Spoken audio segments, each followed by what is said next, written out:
இன்னைக்கு பச்சை பயிர் தோசை செய்ய போகிறேன். அதுக்கு 1 டம்ளர் பச்சை பயிர் எடுத்து 10 மணி நேரம் ஊற வச்சுக்கோங்க.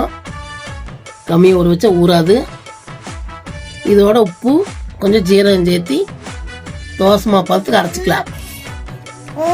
அரைச்சிட்டு காமிக்கிறேன்.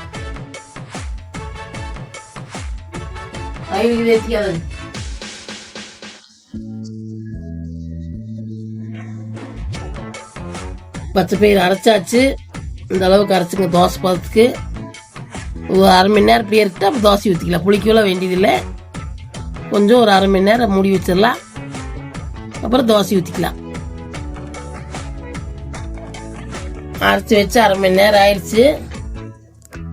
தோசை ஊற்றிக்கலாம்.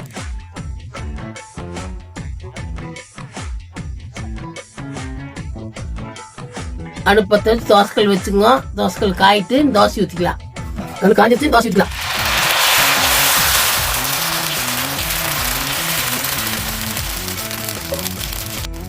ஊற்றி மேலே எண்ணெய் ஊற்றிக்கலாம்.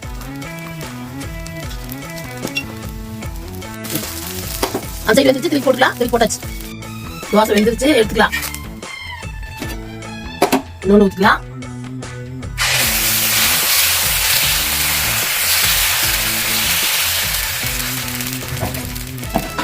இன்னொன்று வெயிட் எடுத்துக்கலாம்.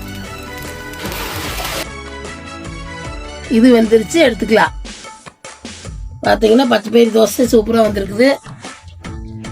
இந்த மாதிரி நீங்களும் செஞ்சு பாருங்க. வெறும் பச்சை பயிர் மட்டும்தான், எதுவும் போடல. நீங்கள் வேணால் அரிசி கூட கொஞ்சம் போட்டுக்கலாம்.